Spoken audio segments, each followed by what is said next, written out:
What's good, y'all? Hope everybody's well. Welcome back to the Onyx Report, Black Masculinist news for the week. This is our weekly live where we will usually bring people up. We are broadcasting today from, of course, YouTube, Facebook, LinkedIn, Twitch, and definitely from innerlightradio.com. So support Innerlight Radio. You can go to the website and support them there. Black owned, you know what it is. Shout out to Brother Jamal, brilliant tactician, owner, engineer, all of it. So shout out to him and his queen. Anyway, we up in here this week trying to get it in. Y'all know what it is. Hoping everybody's well. But at the end of the day, we have to definitely state that the purpose of the show, if you're not familiar, welcome to the Onyx Report, where we as Black male justice advocates uplift Black men and boys using critical analysis. So hopefully you will participate in that journey with us. You can, check for my content on Twitter, on Facebook, on Instagram, of course, here on YouTube, or you can go to my website and catch up with some of the stuff that I'm doing there, www.thasanjohnson.com. All the information you can see on the screen. So I see we got a few people already in the house. What's up, y'all? Malarkey in here first. I'm listening. Brother Barry, what's going on? Hybrid Ninjas, what's happening? Good to see you. Mark Holt, what's up? Number of people in here. Donnie, what's the word? Trey, what's up? Good to see y'all in here supporting the show. I think we're going to have a pretty informative one tonight. Hi, Scholar, what's up, man? All right. So let me get in some of the basic stuff so that we don't ever forget that we do have a membership here on the channel. You can be a member either through YouTube or through Patreon. You can support the show monthly by those means. And if you go to Patreon, you can also support the Institute for Black Male Studies. You can go to instituteforblackmalestudies.com, click merchandise, and you can see some of the latest merchandise out. We have some new apparel that says Black Male Justice Advocate, that says I am a Black Masculinist, number of things that you might want to go ahead and cop, so you can go ahead and stir up some frustration or some conversation, whichever way you want to do it. So you can support along those means. Or you can just pop in a donation right here during the show. You can do it most particularly through Cash App, PayPal, Venmo, or through YouTube itself. In the comment section, go ahead and put in a super chat. We ask that you support the show. So like, share, subscribe, join, and donate, if you will. Support the channel. And real quick, we'd like to go ahead and honor the subscribers through Patreon and YouTube who've been supporting the show the last couple of years. Here we go.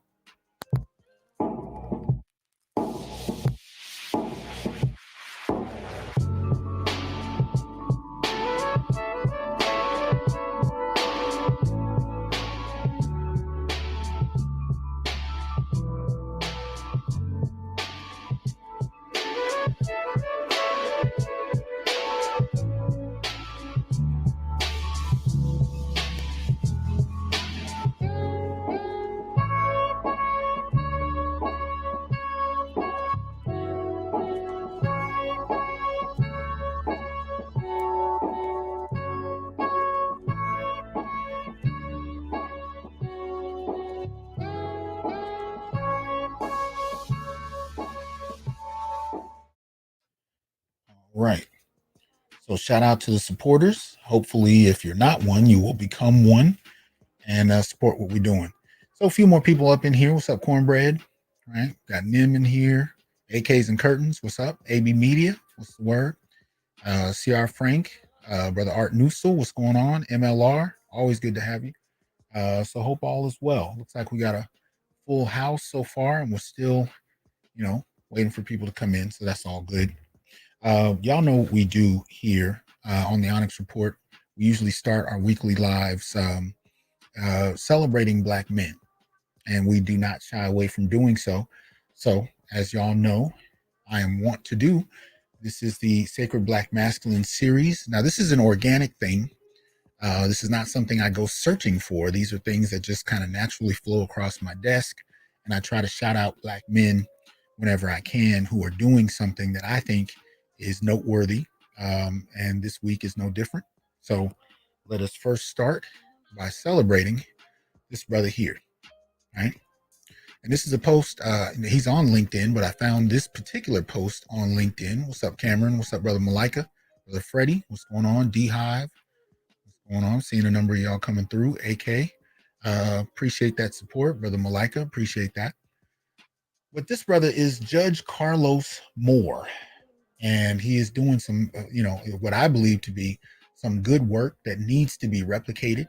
And I can't speak to how often it already has been, but I'm hoping there are more judges out there like him. But according to this post, this is something he posted earlier on, about 14 hours ago, and it reads, so today, an 18-year-old young lady appeared before me in court. She had a possession of marijuana in a motor vehicle charge, and it was her first offense. I learned she finished high school last year and currently works at a local grocery store. She told me she wants to be an engineer, but did not score high enough on the ACT to even get in community college.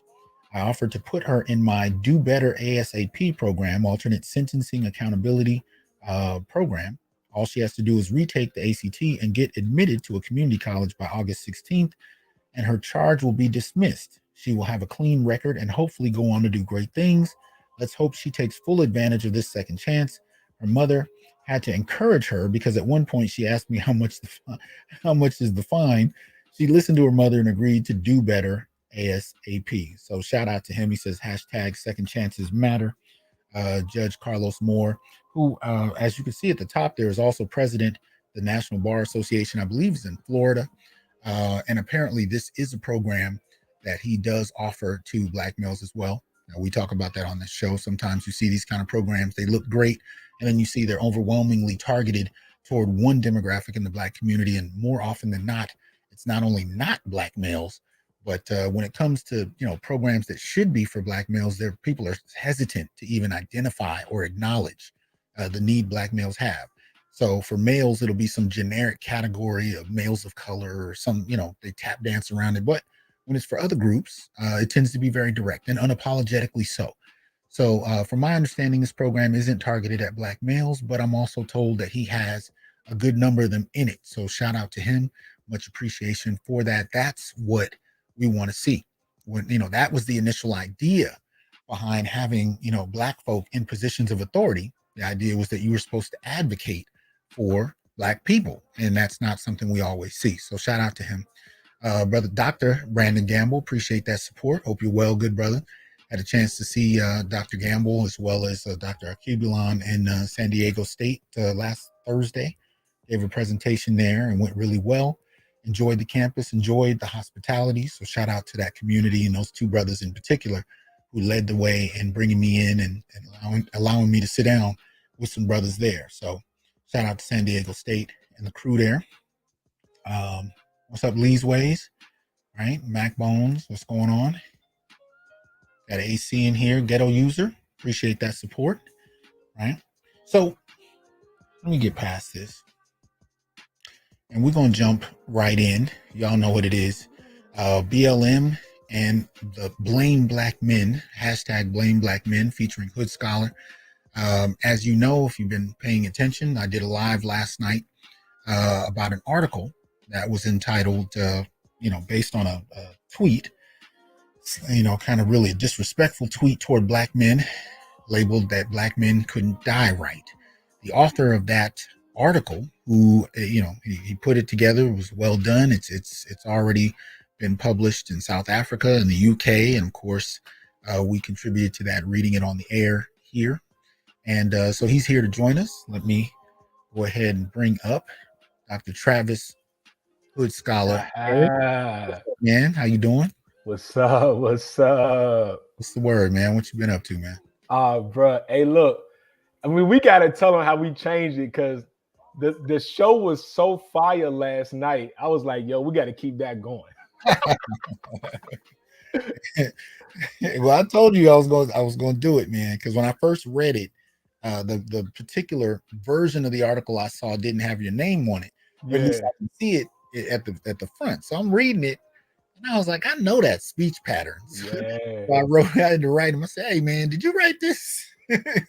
Yeah, bro. Yeah, and gladly he fixed it. But I mean that joint, like you said, and just to give people the background, like when we later on we're gonna get to the thread, but I got so tired and so fed up with this rhetoric about black men that Right. black feminists were pushing that I Right. said I had to do something, right?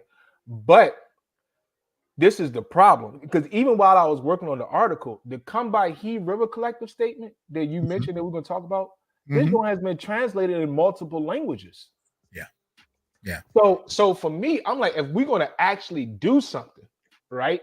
Not just respond to the tweet, not just be upset, but if I actually have a response, I need to make this response on a global level. Okay. So that's why, like, you found it, like, that's dope. You found that joint, but you found it from South Africa. Yeah, I did. Yeah. I ain't gonna lie, y'all know Hasan is the man if you getting articles from South Africa. Look, yo, the crazy part, he found out about the article before I did, and I'm the one who wrote it. And I was like, in the title, the author was listed as a South African brother, and I was like, yo, did you change your name? Because I was like, I know that speech pattern player. I know who this is. This is not the South African brother writing this. So we fell out laughing about that. But so the good news, we got it South. I got other locations lined up. I actually working on Spain right now, which is dope, because then that's gonna mean 3 continents and 2 different languages, because it's gonna be in Spanish.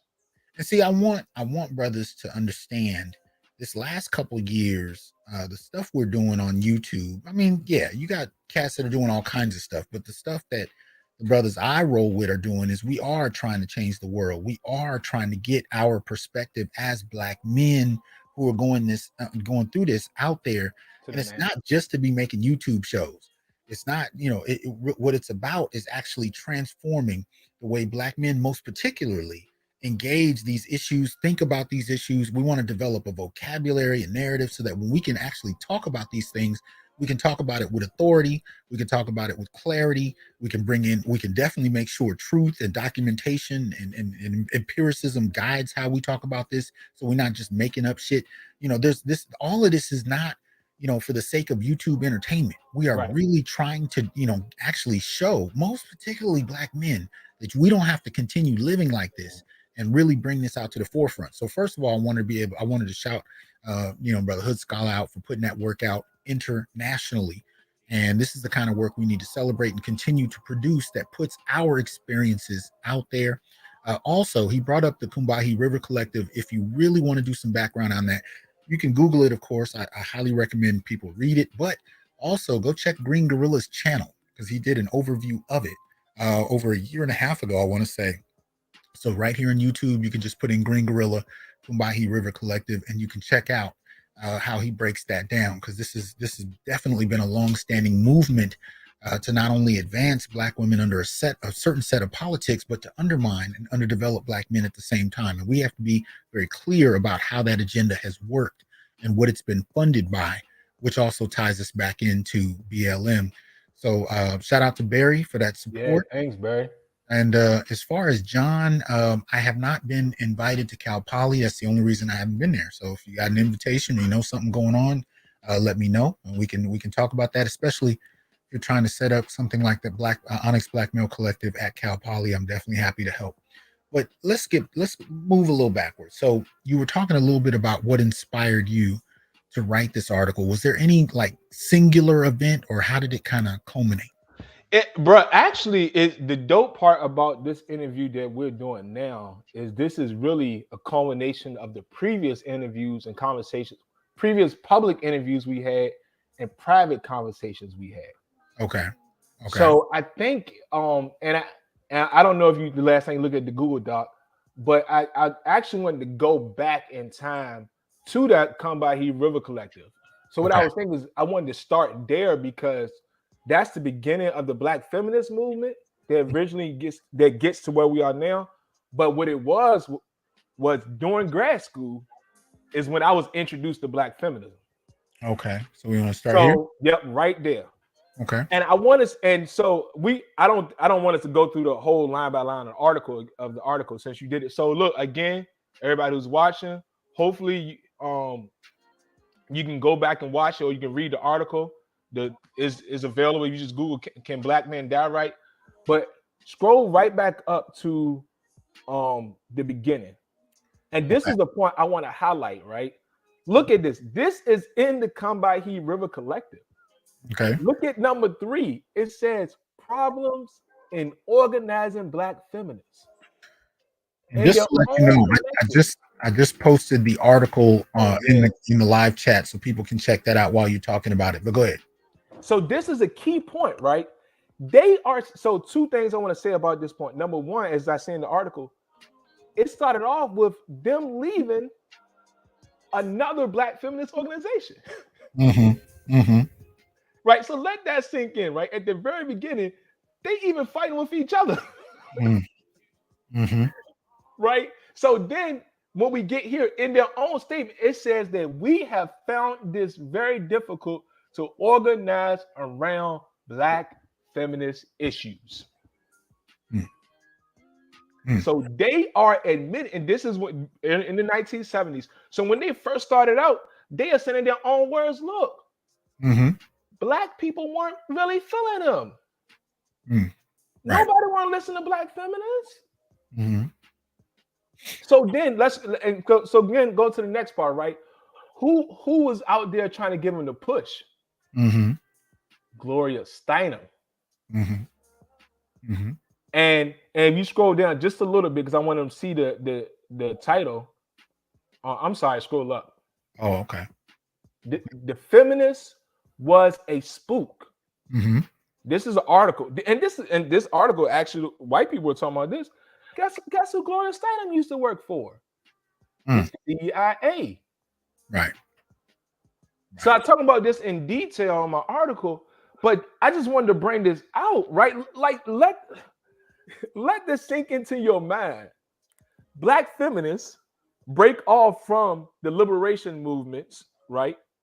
And let's be clear too. These were not all Black women, right? This wasn't even a representation of all Black women. This was a particular group, right, of Black women, a middle class Black woman, right, who had these issues, who were able to meet and organize, etc. Right.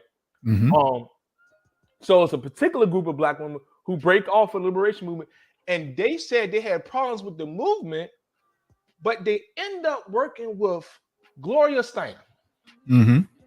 Gloria Steinem worked for the CIA.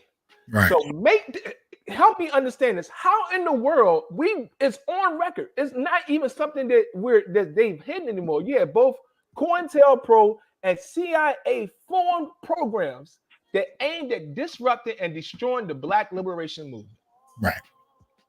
Why then would you work with someone from the very same organization that was fighting for your liberation? Right. Right.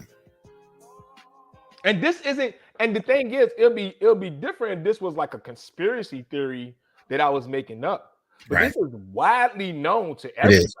And she admitted it publicly about working with the CIA. So it's not even like a hidden issue.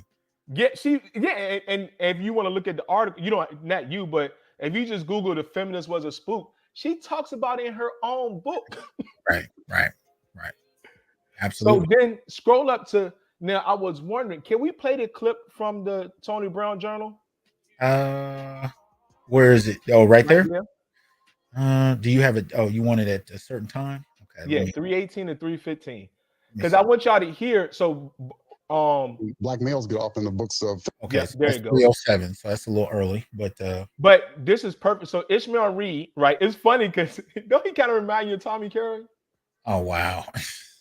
Not right off, but definitely in terms of his. Think about his mannerisms, his delivery. But you want me like, and maybe he, yeah. But to me, he's like an early Tommy Carey, right? But listen to what he says and how is a quick quip, but look at how they respond to his comment. And so this goes along with feminists having problems to organize.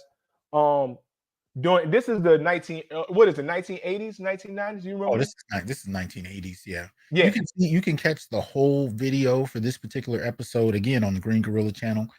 He actually pulled this out, edited the sound so you could hear it clearly. So shout out to that brother. But you want me to go ahead and play it? Yep, go ahead, play it. And for to what point? Just to like 3:45. Okay, here we go. Feminists that I can name, where in one book I can name, I don't want to deal in personalities, a black male is mutilated sexually. In another book, a very famous novel, a black man's mother burns him up. There's no motive for this. And in another book I can name, cruel things happen to black men. In this book, all the violence actually happens to the men. One is murdered, one goes crazy. So I try to be fair in a book, so I don't see how anybody could single this book out and say it's a misogynistic book. But anybody who wears a pair of pants these days, according to people like Barbara Smith, is misogynist. Barbara, that's it right there. Mm-hmm. Mm-hmm. You see that? So he was so smooth with it, right? But he basically was clowning her. Yeah, he was, and pulled out the data. He was pulling out data on, intimate partner violence, intimate partner homicide, and he even talked about going to the library to pull up the data because that was the time. But bro, I ain't gonna lie, bro. That joint took me back. But just as opposed to just going off of opinion, he went right. off of the data, which was something that you could see was needed then and is still needed now. But go ahead. And I was gonna say jokingly, like I remember those like pre-internet days where you had to go into the library, you find one book, and then one book lead you to another book. Yeah, yes, sir. But he went through the stacks. So. Yeah, so that means he did that work, right? Mm-hmm. And the thing was, and I don't know if you could hear the crowd, but even the crowd was kind of like laughing along with him. Mm-hmm. And like, and think about like it was so smooth. He's like, yeah, anybody who's wearing pants is a misogynist. Like so smooth, but it's like, yeah. So the point is, right? The 70s, they say in their statement they can't organize black people. In the 80s, you see what's happening. They pretty much he's clowning them. Clearly nobody's really like giving them that much preponderance and like they got something, but not really. But the shift happens with go to the next one you see. BLM. Okay, wait. Am I going down? No, right there. That was it. Okay. And I was thinking right here we can pick up on the conversation from yesterday and the things you wanted to ask me about. Because as I say in the article, you all were reading the article, BLM was the shift. The shift from them being like basically clowned and not being able to organize to all of a sudden, oh yeah, guess what? Black feminism is cool. Right. Well, look here. We got 224 watching. Like, share, subscribe, join, and donate. Support the channel, if you will. So help us keep this thing going. But let me see here. All right. That's what's up. That's what's up. This is why I got to do it, man. Right. That's right. Generations. Well, let me ask you this. So anybody who's been listening to my show for very long knows that, we talk about this turn. We talk about this shift in terms of BLM politics. And I'm probably going to talk about this more at length, but there's a very particular moment that's fairly recent where we started to do what I call the Black masculinist turn. We had to admit that there's been a shift.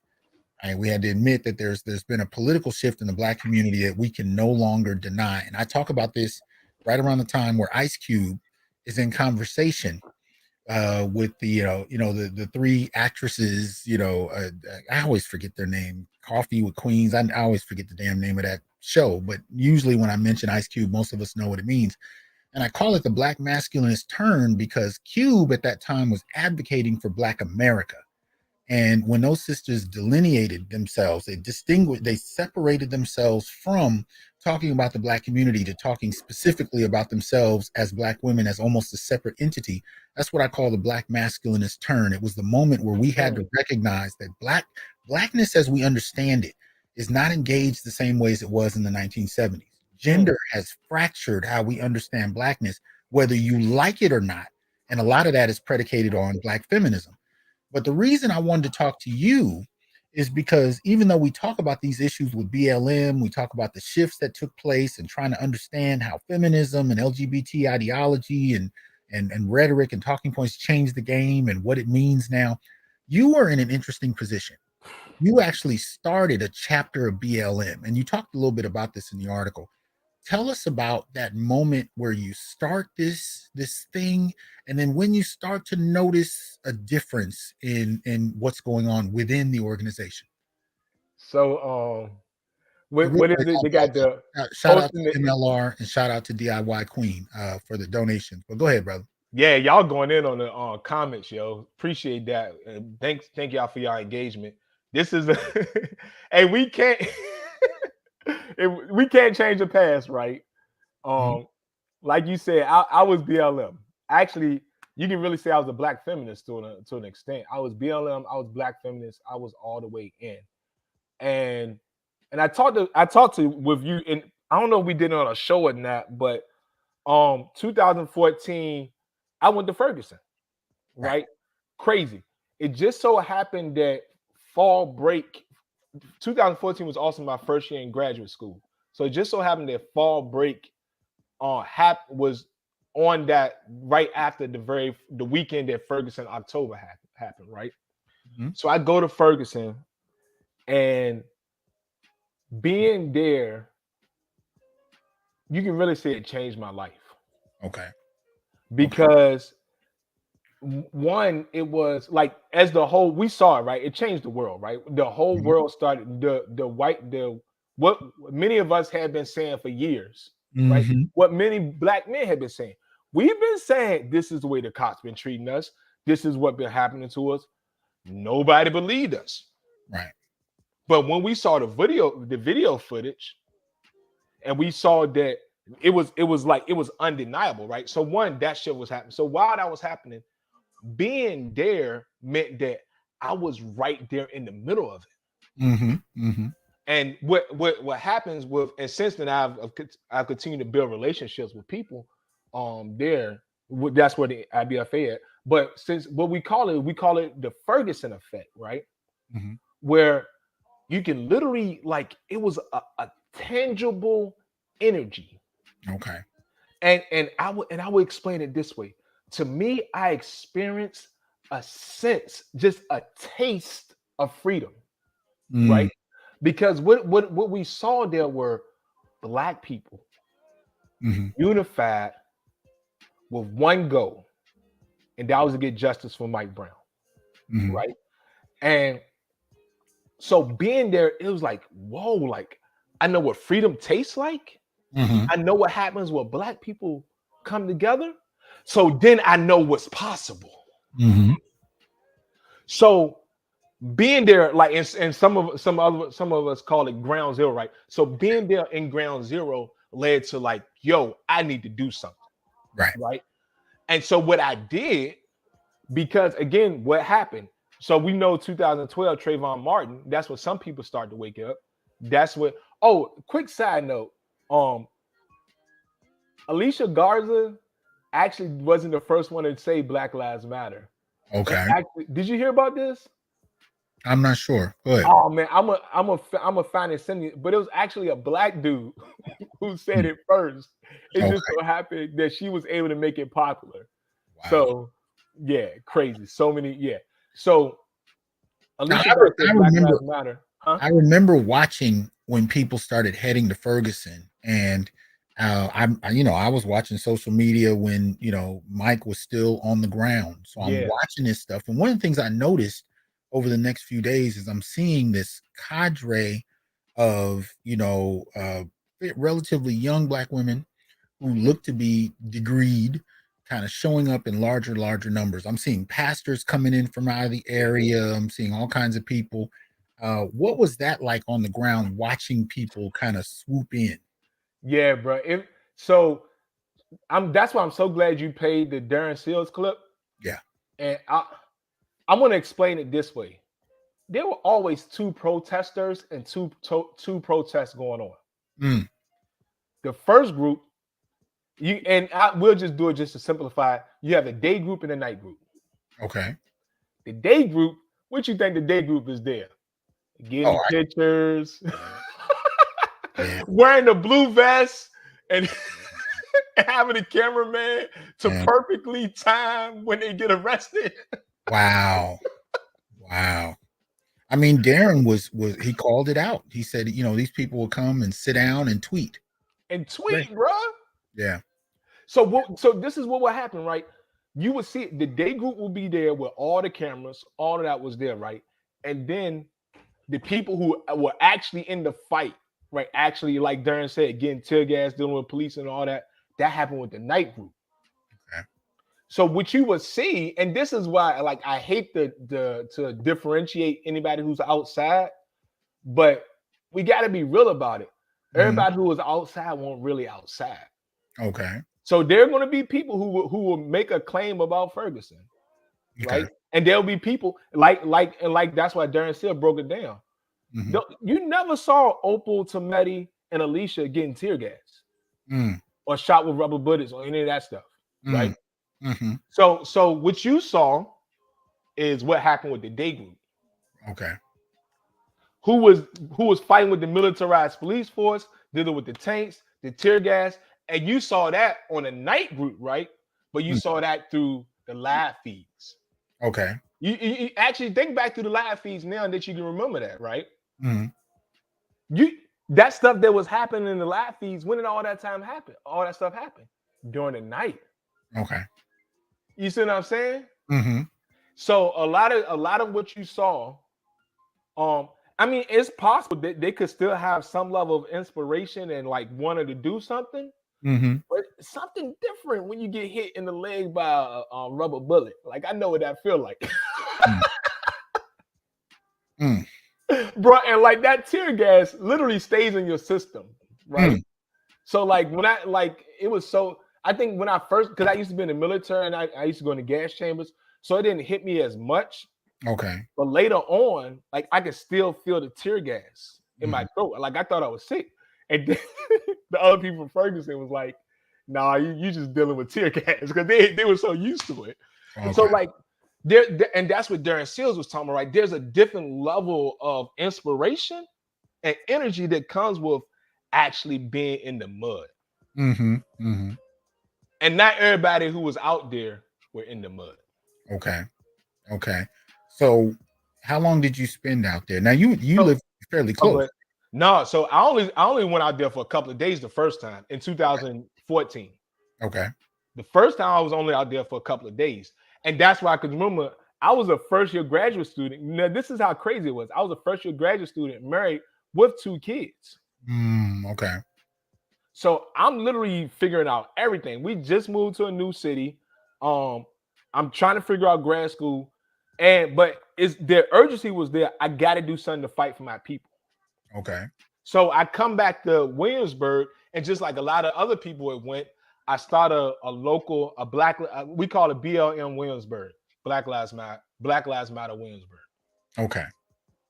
So when you started this, did you attempt to reach out to the primary core BLM entity? Yes. What happened? For years. Wow. And it actually initially when I reached out, I was like, maybe because they're busy, all the stuff is going on. Because I started in 2000. So once I got back to Williamsburg, I started the process of making my chapter an official chapter in 2014. Okay. Now, you know, I don't know if you remember, 2014 was crazy because we still hadn't even had the grand jury verdict. All that was going on.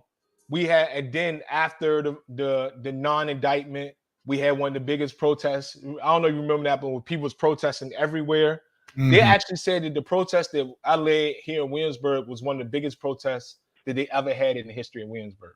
Okay. Because we had over like 200 people. So that first part was busy. I was like, all right, we busy maybe. So when we get to 2015, I still didn't hear from them. Okay. Like, whoa. Because the thing is, right, even though I started doing BLM in 2014, I was doing community work since I was 6. You remember me telling you that, right? So it wasn't like I was new to doing community work and new to organizing. So I knew that we needed like solutions, right? I knew that just protesting wasn't going to get us free. Okay. So we had got to the point where we were starting to do conferences and then starting to do like actual, and I continue, we was actually outside in the community. So we outside in the community doing conferences, all that stuff. So I'm like, yo, BLM, what's up? What's up? 2016 roll around. Didn't hear nothing. And then that's when I was like, yo, something ain't right. So 2 big things happened in 2016. One, we invite out Patrice Cullors to speak because this was our either second or third annual BLM conference, which shows you we've been working. And guess what they tell us? It will be $15,000 to bring her out. So 15,000 to bring her out to one of her chapters, you know, invitation. Bruh. Right. I was like, this. So when that happened, I was like, I need to make some real hard decisions. Right. And then number 2, I finally got in contact with Black Lives Matter DC, who was an official chapter. And they helped me get in contact with like one person finally from the national team. And I didn't hear anything else from them. Wow. Okay. So I'm like, hold on. What are we doing? How are we supposed to be a national movement if it's difficult? First of all, for me, even work. So Williamsburg is only 2 hours from DC. If it's difficult for me, even work with people in DC, and I haven't even not once going on 2 to 3 years, heard from the national chapter, from the national organization. And see, this is one of the things I said to you before. If I'm heading up a national organization, if I'm heading a national organization and somebody claims to have a chapter, now one, I'm going to want to hook up just because I'm trying to expand what I'm doing. But if nothing else, I also need to find out what you're about because you can be used to undermine the organization I'm building. You know what I mean? If you guys are over there stealing money, throwing orgies, that they can use that to say something about the national organization. So I'm going to be extremely aware, you know, tied in to whoever is calling themselves BLM. I'm going to want to know. But you're saying you didn't get any contact at all. So go back to the document because I want you to see something. Okay. Go ahead. Scroll down. I think is it down? No. Okay. Scroll up. Right there. Go down to the Medium article. Scroll down right there. Click on that one. Okay. There we go. Like you were saying, anything could be going on in these chapters, right? With this organization. And so one of the key reasons of having their involvement is accountability. Okay. Let me see what we can do. I scroll up some more. Yep, breaking sound. That's the very top. So you want me to scroll down? Yeah, I'm sorry, scroll down. Yeah. Yep. So actually start with that paragraph. What, below? No, the paragraph, one paragraph up. Okay. Can you see it? The one with Mike Brown in it. Because it brings the whole story together. There it goes.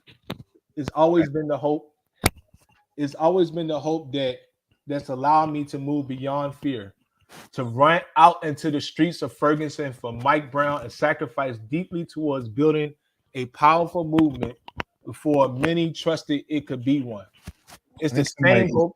He's messing with the mic or somebody. Oh. All right, can you hear me now? Yeah, that's better. Go ahead. Yeah, it's the same hope that allowed me to speak truth to power. Mm-hmm. So I just wanted you to see that part because you can see the that Ferguson energy that I was talking about. Okay. All right, scroll down because this is what she wrote to the national organization. Somebody else trying to contact them. And Ashley Lates is actually pretty known. She's like a blue check. And yes, son. You want... Okay, can you guys go ahead? Okay, go ahead. All right. What?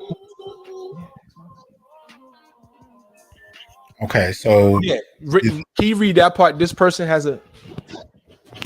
Hold on. So this person has a history of abusive, predatory behavior and had remained unrepentant, unaccountable, and abusive to those she's harmed.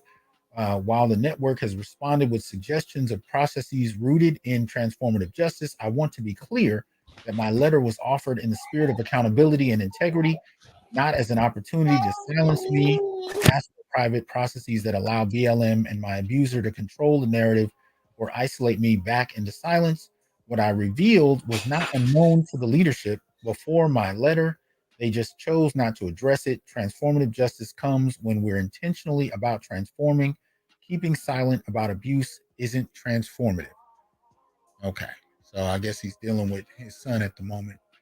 So when I raised the issue of, accountability, when I asked about, behavior of chapters, he brought up this particular piece from Ashley Yates, and they're talking about, the various types of, abuse that's going on within the organization and how the response to the, assertions, the accusations being made were kind of muted from what I understand. So hopefully we'll get back on that topic in a moment. He done disappeared. Damn. God damn. Anyway. I'm sorry, y'all. He was supposed to be asleep. Oh my goodness. But so did you read it? Yeah. So basically, this is the point you were getting at, right? Mm-hmm. So this is a well-known activist who was a part of the organization. Mm-hmm. And this, of course, goes against every narrative, right? Because what we're going to talk about later, blame black men. Right. Who's the abusers? Who's the one who's doing all the hurting? It's black men. Oh, hold on, BLM. In your very own organization. Mm-hmm. Your own people. What position she's in? She was in a high position, wasn't it? I didn't say. I'm not sure. Okay, but basically she was the abuser got a particular position in the organization. Mm-hmm. So what are they doing? Okay. What is BLM doing? It's beeping. Okay, hold on. Okay, so all right. Let me see here. Actually, can you? Yeah. What? Can you pull up? Yeah, and so then right there, that's a picture. I think that's Alicia. Scroll. I think that's Alicia, and that's Gloria Steinem. Yep. Okay, it wasn't labeled, but yeah. Yeah. So then, and so in the article, I say Gloria Steinem was not successful with Michelle Wallace, but she was successful with Black Lives Matter. Right. Michelle Wallace, the author of hold on. Yeah, I thought this thing was. I hope I didn't take out. I don't think I took out a piece of it. No, you didn't. Okay, because I thought something was missing. No, anyway, that's everything. Okay, but anyway, Michelle Wallace, author of Black Macho and the I think it's Myth of the Superwoman. But go ahead. So she helped kind of push that, but it's not until a little bit later that we see Black feminism really take off. Most particularly, well, actually, we did see it in the 80s in terms of pop media, as filtered through Oprah Winfrey and her network, Terry McMillan. We start to see the kind of popularization of black feminist, talking especially to, with color purple. right. So and again, filtered through Oprah Winfrey. So you're starting to see these media narratives start to shift. And to this day, this is something Black Men Write my show about, talking about how the color purpling of Black America is still occurring, right? People are, most particularly Black women, are talking about the narratives put out by the color purple as, almost synonymous with Black womanhood, like where Mr. is representative of Black men, and there's this kind of identification with abuse and homicide as it relates to somehow all Black women's experiences. But when you actually look at the data, one of the things we find is that the abuse component of it is that the Black community is bidirectional. So you have abuse on both fronts. And in terms of homicide, as a good sociologist friend of mine put it, you're more likely to be struck by a bolt of lightning than killed by your intimate partner. So you're literally talking about a couple of hundred men, a couple of hundred women, roughly speaking, per year out of 43 million Black folk who are killed. This is why it's important for us to actually look at the data. It's nothing like what we're told. And so when you have these kind of, narratives like what you find in The Color Purple versus what's really kind of happening on the ground, there's a vast difference, but there's an over-identification with this media. And so Black men become, kind of presented as this idea. So, you're gonna need a little time, or? No, I'm good. I'm ready. Sure. I got it. I got his. He like these cinnamon bites. Oh goodness. Yeah, he liked these joints for some reason. So now that he got these, he should be good. As long as you ain't gonna have to chase him around all night. I know about that sugar, boy. Yeah. Trying to put babies to bed, it ain't happening. But anyway, so okay, go ahead. Chapter. You talked about starting a chapter. Tell us a little bit about when you began to really recognize there was something different, and how you addressed that. What did you do in response to that? Yeah. So one, I was like, and you know what? Let me say this, because you wouldn't have known to ask me this. I always noticed some issues I had with my chapter, and that it was hard. Like, well, let me say it this way, and y'all see this now. It was easy to get white people involved. Okay. But I had to work harder to organize Black people as Black Lives Matter.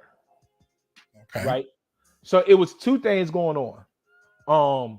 One, the media narratives at that time period. Remember, since everything was Black Lives Matter, what they said in the news was Black Lives Matter.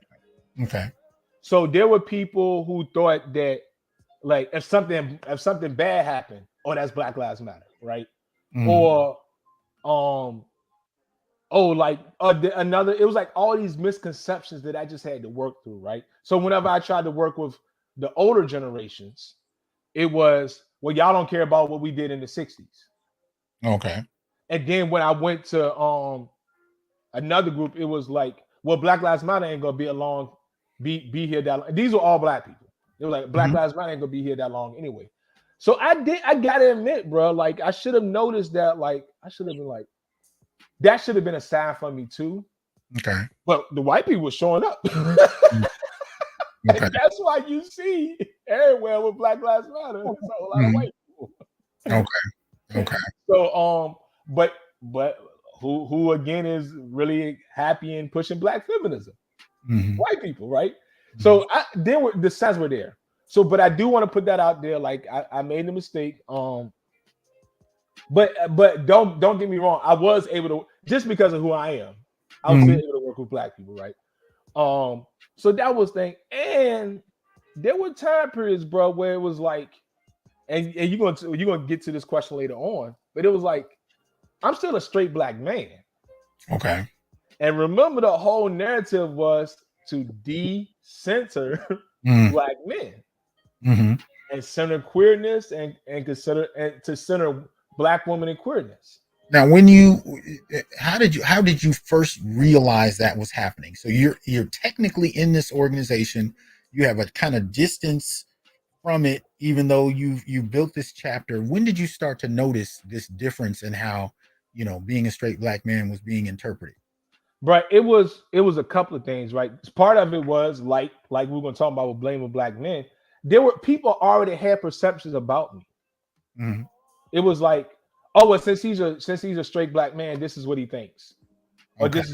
this is, and so that was I found out later that someone got mad at me for misgendering them. Okay. Do you know what I mean by misgendering? Mm-hmm. Well, go ahead. Okay, so for the audience, right? And this happened a lot in higher education. People would come in with their gender assigned at birth, right? So they would say they would come in identifying as a male, Right. and then they would either become trans or they'll become they them. Mm-hmm. Okay. Well, I didn't know that they had changed their gender. Okay. So I'm like, hey, what's up, yo? Oh, what's up? And then they were like, oh, Travis, you misgendered. And that was the other thing. All these conversations happened behind my back. Okay. So it wasn't like they told me to my face. Mm-hmm. They were talking about me behind my back. And then somebody came to me later on, was like, yeah, they were upset that you misgendered them. I'm like, I didn't even know they changed. Mm. But the assumption was that I wouldn't even be able to keep up with that. Okay. That you wouldn't care, or you just right. Okay. And this is the crazy part. Remember, you can say I was a black feminist. Right. So I was all into making sure I had the right pronouns, to making sure that I understood your identity, that I identified you the way you want. I was all in it. Right. But that's not something you can immediately always know on sight, regardless. So even if you're into that and you support those politics, you're not going to know how to always do that. So yeah. So you were experiencing it, first of all, socially. So it's kind of behind your back. Yeah. You're kind of hearing from it from a third party kind of thing. What other kind of things begin to happen to let you know? Whenever they were we would have leadership battles, right? Uh-huh. And this and some of it was like these, because I'm working with undergraduate students too, right? Mm-hmm. So part of it was like, so this is what I wanted to do. I wanted to build a bridge because I was at College William and Mary. I wanted to build a bridge between the College of William and Mary and the community of Williamsburg. Okay. So I'm like, how can I be a graduate student? How can I be right here in College William and Mary? And I'm supposed to be Black Lives Matter and doing work, but I don't even do work in my own town. Right.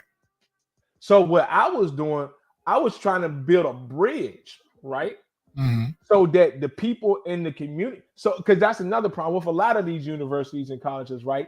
They will usually keep out the community, the local Black community. Mm-hmm. So how you going to do all this research and all this stuff for Black people, right? And you're not even talking to the Black people right down the street from you. So what will happen a lot, the students will want to focus only on the campus. Mm-hmm. Mm-hmm. And I'm like, no, we Black Lives Matter. We not a student group. Yeah, you got to be supposed to be a local Williamsburg Black Lives Matter organization. And the thing is, I actually was working with people who were killed, families of loved ones who were killed by the police. Okay. Right. So the work that I was doing wasn't just some like, let's just have fun. I literally had arguments. It feels weird saying this, but I'm arguing with like third and fourth year students, but it's a Black woman. Okay. So it's like, we got to decenter men. So even though I've been organizing since I was 6, I've been in the community since I was 6 years old. Mm-hmm. I've been doing this work for years. It didn't matter, because if I push it'll be I'm mansplaining, I'm being misogynistic, and I'm just trying to make people do what I say. Mm-hmm. Mm-hmm. Right. So you're having others frame your behavior, and nobody's talking to you. Nobody's, actually, clarifying anything. They're just making assumptions about you and what you're doing, what your motivations are. And you have no say so in any of this. Well, no. So this is in like decision making about the org. Okay. About the local chapter. So no, we're going back and forth, but mm-hmm. the consensus is, since I'm a straight Black man, we need to defer to non-straight Black men. Mm-hmm. Okay. Does that make sense? Sure. So since this is a black woman, it doesn't matter if she's a college student. It doesn't matter how long she's been involved in doing this work. Only thing that matters is her gender identity. Okay. Even if you were the one that founded the chapter, that doesn't matter. Bruh, and I think I even said that one point, right? I know, you know what? No, I didn't say it because I was just like, you know what? I said, I am the one who started this.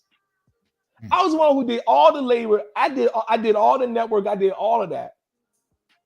And now I'm arguing with you, a senior college student.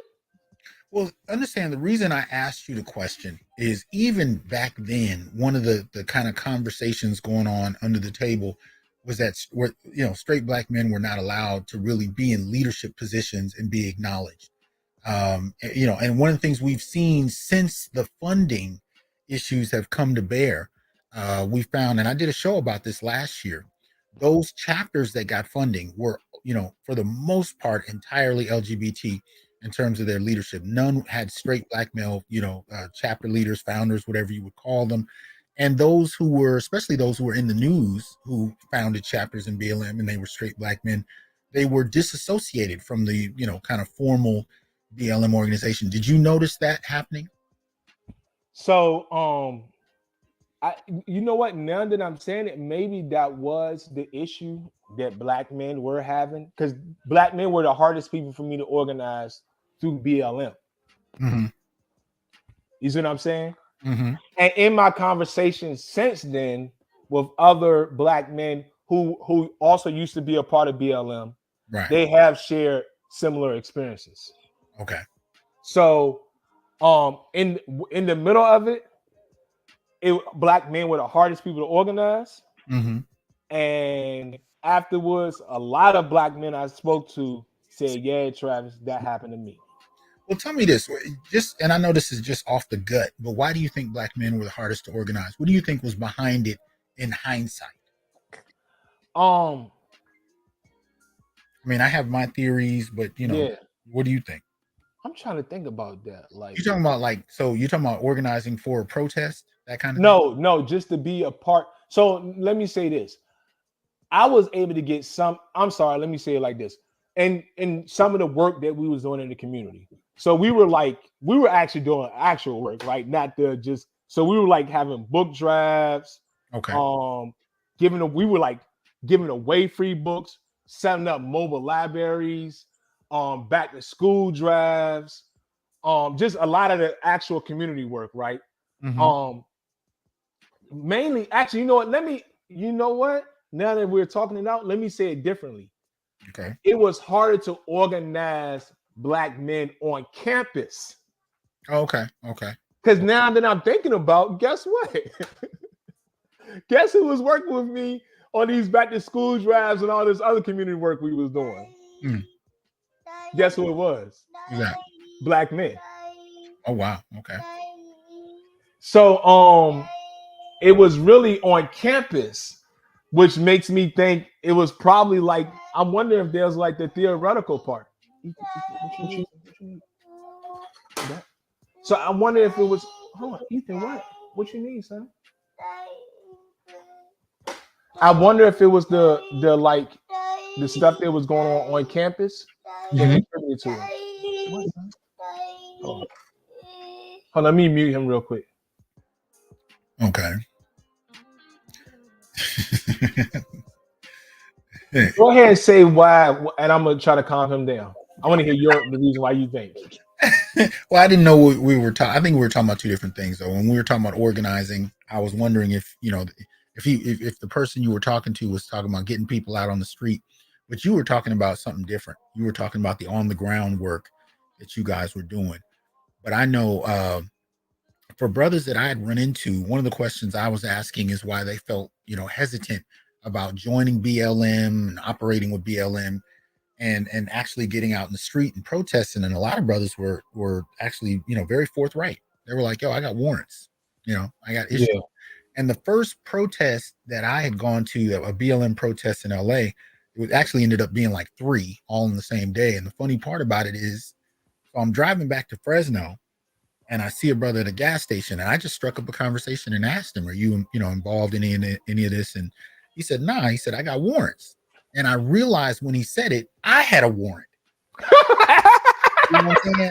It was like a traffic thing that I never resolved, right? But it was like, yo, I got a warrant, because it was a ticket I couldn't afford for a minute.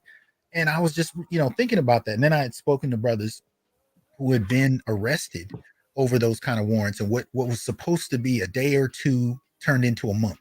Wow. You know what I mean? Where defending themselves in jail, or, things, whatever may have been the reason, they get caught up with having to stay somewhere longer than they plan to. So you're talking about cats who lost apartments, lost jobs, you know what I mean? Had women or leave them, families breaking over, being incarcerated longer than they planned.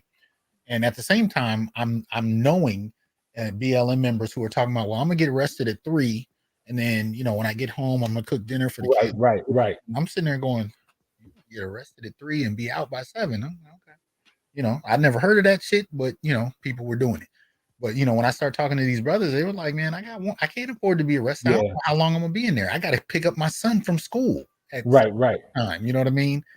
And so it was those kind of dynamics I'm looking at. That I began to understand was one of the issues. And then 2, the whole idea of certain types of protests in and of itself not having a lasting effect is almost kind of a class privilege to some extent that most Black men can't assume. But you were talking more about the kind of activity you guys were doing. Tell us a little more. And maybe that's why, because since I was the main one leading it, I knew that protesting wasn't gonna, like. It's funny because we say this in Ferguson a lot. Protesting it eventually just get to the point where it's just a parade. Because all you do is just walk around in circles and saying you're upset. But I mean, who wants to just wait? We just gonna keep having a lot of parades, and I mean, nothing ain't changing. Well, and the other thing I noticed, and I had an argument with a member of BLM on this tip too. I remember it was a sister, and we were talking about it. And one of the things she was pointing out was the difference between, she was trying to say the similarity between Black men and women protesting. And she was making the argument that everybody, went through the same risk, they went through the same threat. But one of the things I asked about, I said, well, how come in every major protest I've seen on television across the country, when Black men show up in equal numbers, he calling for you? Wait, he's trying to show you something? No, you good. He was just telling me about this. That's all. Well, no, but I'm just, when the major protests I saw, when the cops would show up in riot gear, it was the protests where Black men had showed up in like equal numbers to Black women. And when it was majority Black women, I wouldn't see cops showing up in riot gear. And I was posing the question, and I know she got real upset about it, whatever. And she was like, no, we have the same risks. Everybody risks dying and going to jail. But I mentioned Darren Seal's past. I mentioned there were at least 5 other brothers that died mysteriously in Ferguson, burnt up in cars, shot, so on and so forth. Can you talk a little bit about the assassinations that went on with certain Black male activists? What did you know? So I will say I do got it. The real truth is more about the night and day thing that I told you about.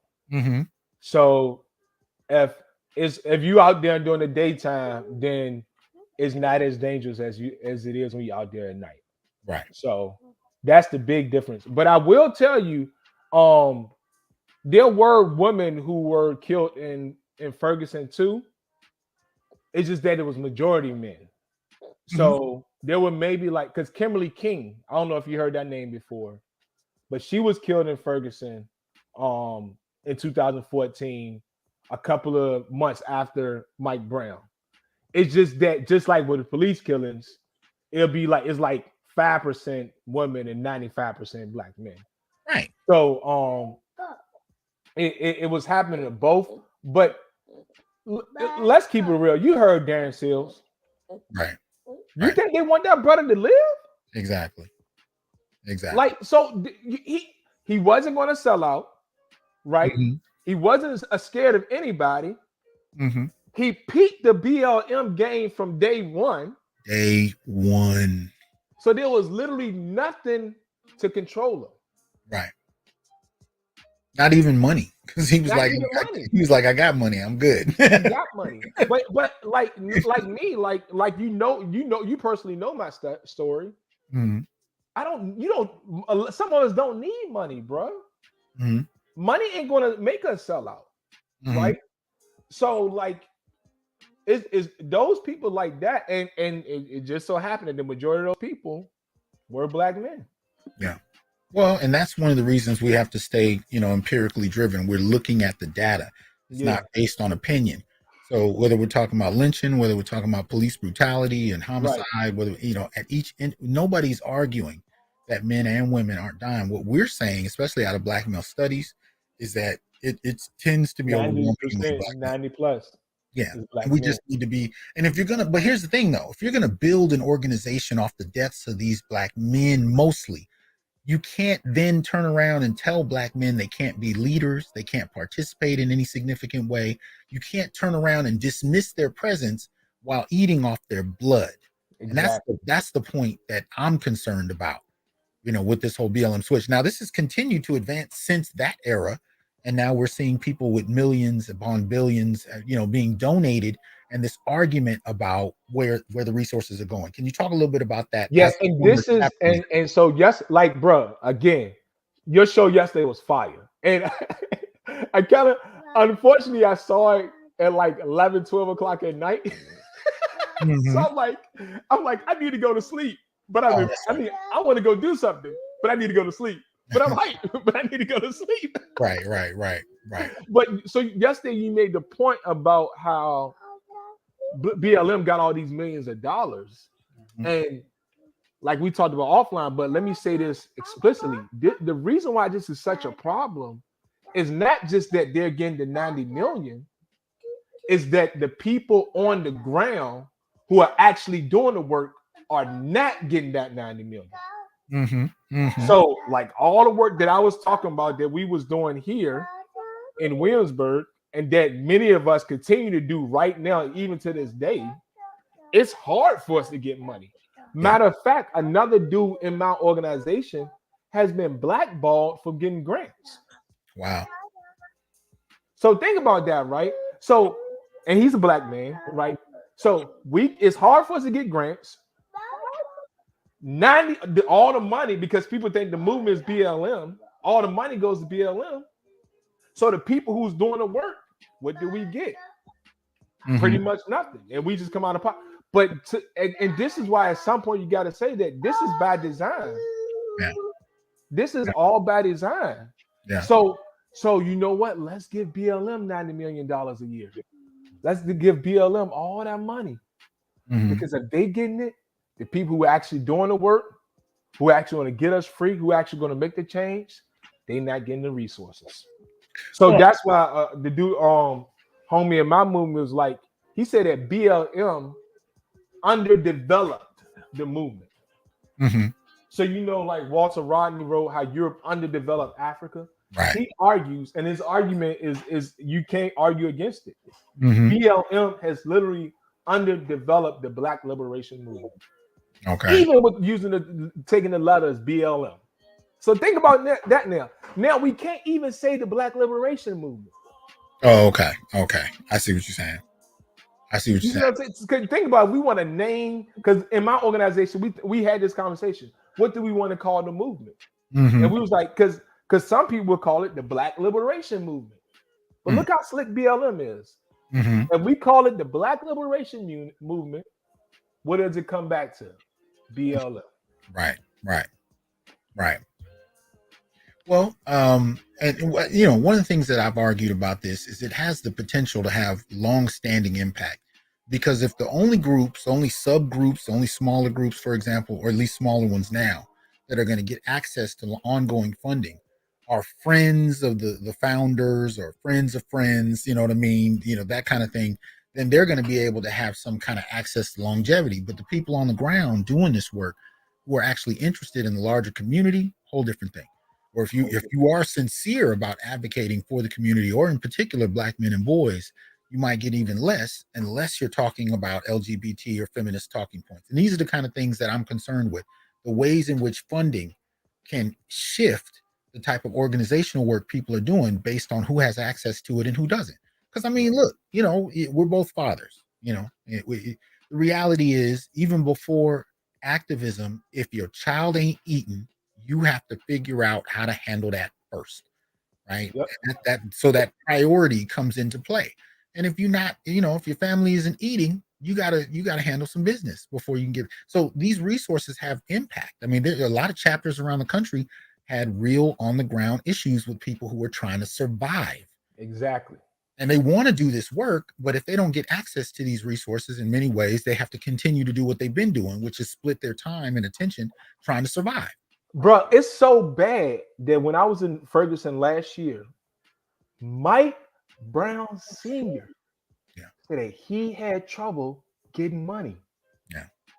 Yeah. Oh, that's right, because you saw the Ferguson fathers. Yeah. Talk a little bit about that. Tell people what that was. So I'm gonna try. I ain't gonna lie, y'all. This really pissed me off.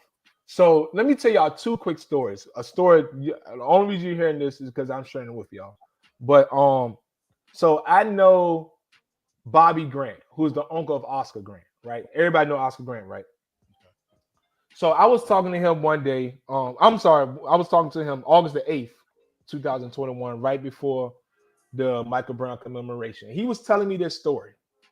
And he said that originally when he arrived, I can't remember what year it was during the Democratic National Committee with when Clinton was it Clinton? I think when Clinton was running, right? He had came and CNN said, you know what? We want to interview you. So it had to be 2015 and 2016. I think it was Don Lemon. Don Lemon was like, I can't remember who it was. You know what? Let me just say CNN, because I know it's CNN. They said they want to interview you. Hold on, because it's like, oh, he's here, so we gotta create the story. Mm-hmm. So he's like, all right, let me get ready for this interview. Get ready for this interview. They come back later and say, you know what? Never mind. Okay. We don't want to interview you. But you know who we are going to interview? The mothers of people who were killed. Right. They literally, listen to this. That means they intentionally plan, after they talked about it, to not interview the uncle or the fathers, and to interview the mothers. Right. And then get this, something else that he said that just blew my mind, but now it makes perfect sense. If you look at the women of those who were killed and in the National Committee at the DNC National Convention in 2016, I think that's what it was, 2015. Who did they have? Sabrina Fulton from Trayvon Martin's mother, and Jordan Davis. But peep this. Who killed them? Vigilantes. Yeah. So peep the bait and switch. Right. And it was smooth and it's crazy, but as you see it, so they went from literally black fathers, black uncles, and policemen, because it was a police officer who killed Oscar Grant, to now non-vigilantes and black mothers. Yeah. So in that way, you silence the black fathers and you can still support the police. Well, and you also support the narrative that black fathers are either not present or don't care. Right. Because I even recently saw people on social media saying that, well, we haven't seen any of the fathers, so they're not around. It's like, no, they just haven't been invited to be interviewed. They intentionally kept them out of the spotlight and out of the media. And Donnie is calling it in the comments, the 2016 DNC, Democratic National Convention, is where we saw, the stage, right, being set up for what they call mothers of the movement. Mothers of the movement. Right. No black men present.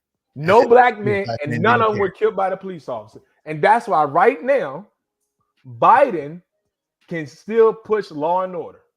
The Democrats can still say they support the police, while saying that they're also pro BLM. Right. Let's talk a little bit about, because where we're going with this is this kind of blaming of black men. Yep. Let's talk a little bit about that. You've done some recent research. Yeah, bro. That I want you to kind of highlight for people. And I'll put it on the screen. and you kind of walk us through it. Well, actually, before that, tell us what this is. Yeah. So first, this is what led me to writing the article.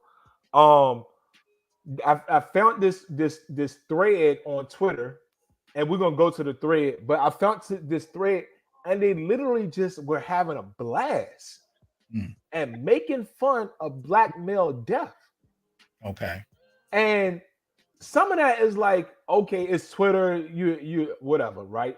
But what stood out to me was this wasn't just some like bot or some random person or so actually, yeah, go ahead and click on the thread because I wanted to go through the thread and then we'll come back to that.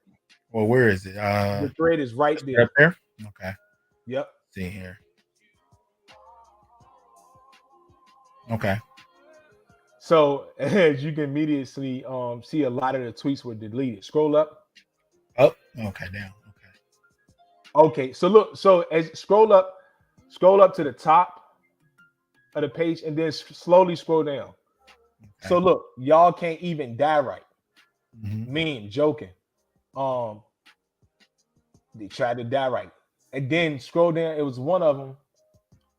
This is this crazy. Show more, click on show more replies. And they're just having a look at that. He ain't lying. And they're just having a field day. But there's one I want you to see in particular. It says somebody, the user is somebody with a PhD. Okay.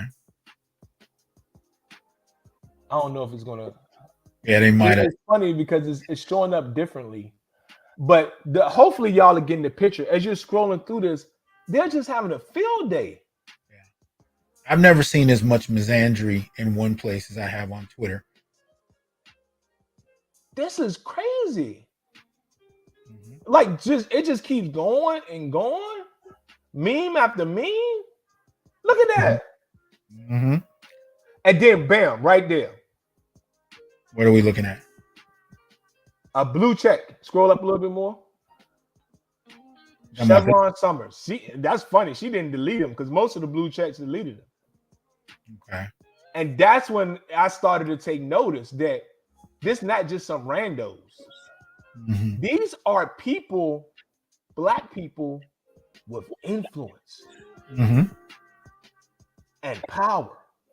And I guess it's not going to show, but the one did. So think about this.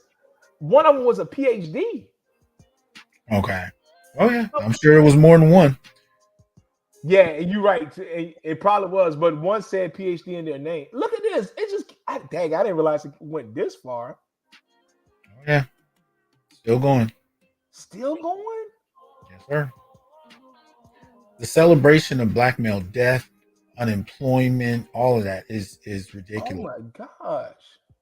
Anything negative that happens with black men, especially on Twitter, is often highly celebrated. And of course, we've also seen this on Clubhouse. Right. We've seen this with divestors. We've seen it, and with even those that don't even claim divestment, but you still see this kind of negative. Wow, it's still going. Oh yeah. Oh yeah. I think maybe I had got to a point where I just couldn't keep scrolling. You checked out, yeah. Yeah. Yeah, I see. Oh my! All right, that's enough. I can't take it anymore. Well, the other reason I'm kind of doing this is I'm low key. I got you. Documenting because as I do, and this happens with articles, this happens with data and charts. Stuff will disappear. Yeah, you're right because it might URLs will link it. Will disappear. People would withdraw their stuff, and all of a sudden we act like it never happened. But I want people to see. I'm going to stop, but I just want people to see that it's going back so far to January 27th and still going. So yeah. Oh my gosh. So talk a little bit about this. Oh no, go back. I want you to see something because this is gonna make even more sense. Okay. So Aisha is a writer, and that's what I talked about. She wrote for Essence, BET, and this is why this is important. Okay. These aren't randos. These are people who are creating media content. These are PhDs, probably some counselors in there, probably some lawyers in there, right? And then look at this one. Go back up to the picture. That one. OMG, Brittany Daniel, blue check. She has since deleted this, but they're having a little field day, right? But let's see who Brittany Daniel is. Okay. Look at this. I am excited to join ESPN's Ascape, formerly the Undefeated. Mm-hmm. She was literally just celebrating the death of a black man. Yeah. Yeah. And now she's writing for ESPN. Mm-hmm. That's why I was like, this is crazy, and why something needs to be done. Yeah. And so then, let me explain it, and then we're gonna go to the data. This leads directly into blaming black men, right? Mm-hmm. And so when I'm talking about blaming black men, I'm talking about, unfortunately, we got to the point where simply making an accusation has become a part of the trauma against black men. Yeah. And it often requires no evidence for that accusation to no evidence at all, right? Oh, yeah. And then scroll down a little. I want to just see what I wrote right there. And so then, right, and this is going to segue us into what we're going to talk about. Well, I want you to see with the data. Go back up to go back up to that one. Sermon prepping for Sunday, preaching these words to my soul. And what she also has in that, what she has in that picture is a book of red lip theology. And guess who else? Bell hooks. Oh, okay. Okay. So imagine going to the church and the preacher is preaching bell hooks. Right. So let's look at the data. So some of the people, some of the listeners might have actually participated in the survey. But I created this survey trying to, and the good thing, one non-black person got in there. I don't know how they got in there because it's supposed to be, but it's pretty much 99% black. I wanted to allow black men to speak about their experiences of being blamed, right? Of just merely hearing accusations. The data is going to blow your mind. All right, let's look at it. Scroll down some. You can go. What is this first one? Okay, so are you a black man? Because I just wanted to make sure. Right. Now listen and look at this. How often do you hear black men being blamed for something? Now hold on. I'm gonna see if I can enlarge this a bit. I do apologize. Okay. Let's see if this actually might make it worse. Well, let's see if I can get this to. There we go. Oh, there we go. I hope that's a little clearer. But there we go. So let's try this. And then scroll up because maybe the text is clear at the bottom. I'm sorry, okay. Is that better? Bi-weekly? Bi-weekly? You want me to put? Oh yeah, that's perfect. There you go. Okay. Look at that. Close to 50% said daily. Okay. So the question on this one: how often do you hear black men being blamed for something? Almost 50% claim daily. Right. Yep. And this is out of what was the total number again? We saw about 132. 131 black men in particular. Half of them are saying that they hear black men being blamed for something daily. Okay. Yep. And so we go down. Do you hear this blaming online? 90%. 95%. 95%. Yes. Yes. 95% yes. And we just witnessed it on Twitter. Right? If yes, how often do you read comments, tweets, or posts that blame black men? Again, nearly 50%, 49.23 said daily. Right. And this might have been, you know what, we should probably do this poll on YouTube too. But yeah, I was about to say we can do another one. Yeah, we can do it. Because this is look at this. Right. So next one, do you hear or see black men getting blamed through the media, movies, TV shows, music? Damn, 94.7%. And let's pause right here because I do want to throw this rule out to help people understand this. One, I did research on race in the media, and there's one, basically everybody knows the 80-20 rule. Okay. But people don't know that. Guess who commits 70% of all crimes? What? White people. Mm-hmm. Guess who they show 70 to 80% of committing crimes on the news? Mm-hmm. Black men. Yeah.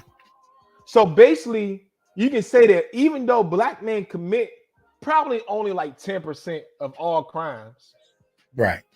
they are on the news 80% of the time. Absolutely. Absolutely. So we are the face So of what happens? The image that you have, who do you blame for crimes? Mm-hmm. Black men. You see it in terms of crime. You see it in terms of abuse. You see it in terms of, it's the same narrative in each context. Usually comes back to black men as being the face of it. Do you want me to go forward, or you want to say anything else about this one? Okay, so going forward again. What, did you want to say anything? Because I got TV and media. Well, actually, yeah, right here. Yeah. So how often do you hear or see negative commentary about black men through the media? Nearly 60% of black men said always.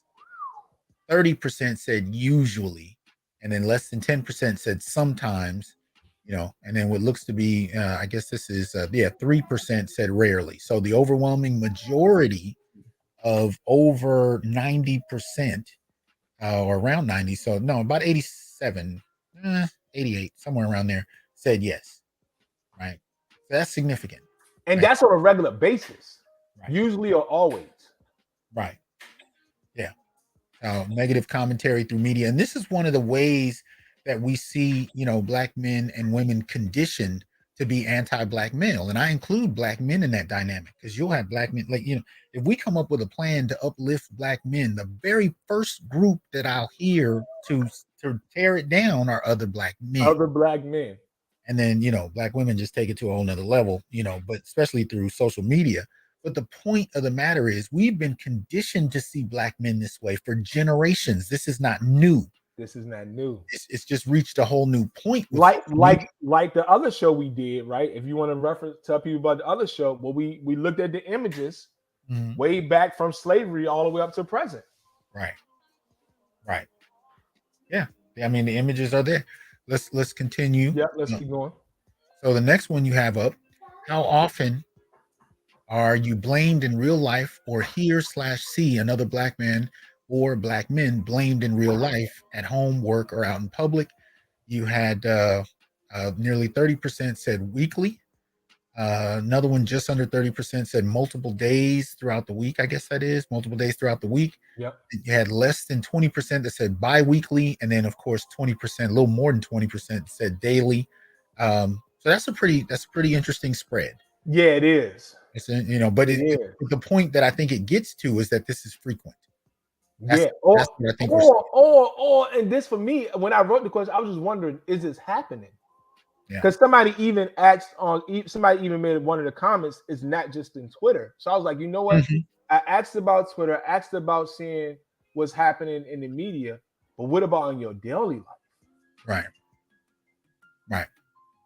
And so what we're seeing is that we're being blamed. Right. And so, is this the last one? Is there one more after this? Yeah. Well, it didn't. Okay, yeah, that's the last one. So this is a good point. I want to bring this one. Yeah, how often do you get into arguments online or in person in response to you personally being blamed, or about black men being blamed? You had nearly 30% that said sometimes, just under that rarely, just under that usually. You have about 15% said always. Yeah, that's pretty spread too. Yeah, so that's pretty spread, so a lot of this doesn't look like it gets necessarily personal, but it tends to stay in regard to media. That's what, and I think but no. So look, Hasan, this is the takeaway point though. Now let's look at this picture, right? If you get on Twitter, you see it, you're blamed. If you get on Facebook, you're blamed. If you watch a movie, you're getting blamed. If you watch the news, you're getting blamed. If you watch a television show, you're getting blamed. If you go to work, you're getting blamed. The picture I'm hoping that we can see now is that blaming black men, for psychologists have said that this has become a syndrome. And I am saying that this has taken a life of its own. Mm-hmm. So that now it's an entity in and of itself. Because the question then is this: where can we go where we're not going to get blamed? Huh? And you know what? I'll add to that.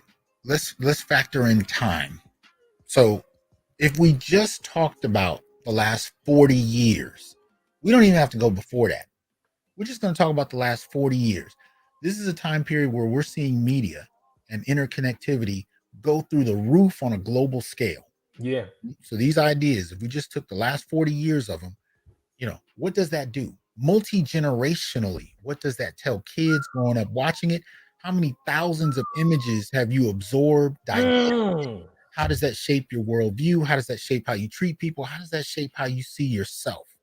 Right? How does that shape how others see you? So if you factor all of those things in, if you just take time, right, and the impact of thousands, if not millions, of images, narratives, and stories shaping your opinion, chipping away at them, even in terms of films and shows where it doesn't even need to be. I used to talk about, we watched the very first Independence Day. This is just one of, 100 things that, fall out of my head. But I remember in Independence Day, you had, what's her name? She played Will Smith's wife in the movie. Rosaria? No, and I don't know how she escaped me. She's, oh goodness, y'all know in the chat, y'all can let me know. But she played his wife in the first movie. She was still in the second, even though his character was gone. But she was a stripper, Vivica Fox. Okay. Fox. So she plays a stripper. At what point did any of that have anything to do with the goddamn story? Right. But these are the kind of things I'm talking about, right? Where you'll have these little pieces, where a black male character might be a thief or he might be a deadbeat dad, and it has nothing to do with the story whatsoever. It's not reflected in the data sometimes. It's not reflected in the narrative. It's not in the story, but it's a part. So when you see that alongside thousands of others over decades, right? And then we're surprised when we see Twitter. We're surprised when we see the level of hatred and just rage at black men, even from other black men. This is a significant part of why. Sipping ain't easy, man. Man. Let me share a personal story that will really bring all this home. Okay. As you can see, I have children, and I was working a job that I didn't get off until like 11 o'clock, right? I worked the evening shift, so I didn't get off until 11. I was in a counseling session, right? Mm-hmm. And in the counseling session, I basically made a comment about washing dishes. Okay. The counselor says, "That's crazy." And one, she cut me off while I was still telling the story. Okay. Which meant that number two, she didn't even fully understand what I was trying to get at. What I was trying to say was that because I don't get off until 11 o'clock, for me to wash dishes, then I wouldn't even be able to wash dishes until 12. Right? But she made the assumption that I'm unwilling to do the chores around the house. Okay. You see what I'm saying? Does that make sense? Expound a bit. Go ahead.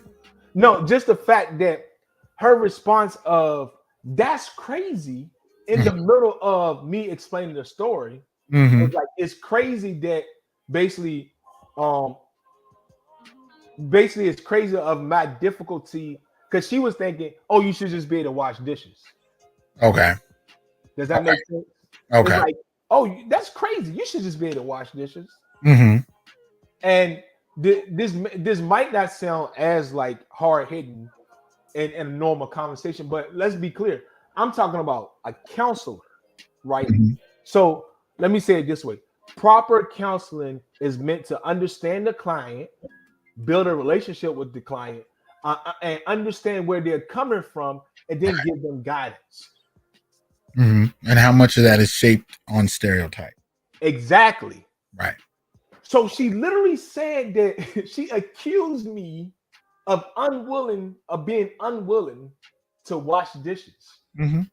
This is a few nights ago. I think it was might have been last. I think it was last week. I did a show where I showed there was a therapist who got on Twitter and talked about how much difficulty she had seeing black male humanity based on the few clients that she worked with and her perception of them.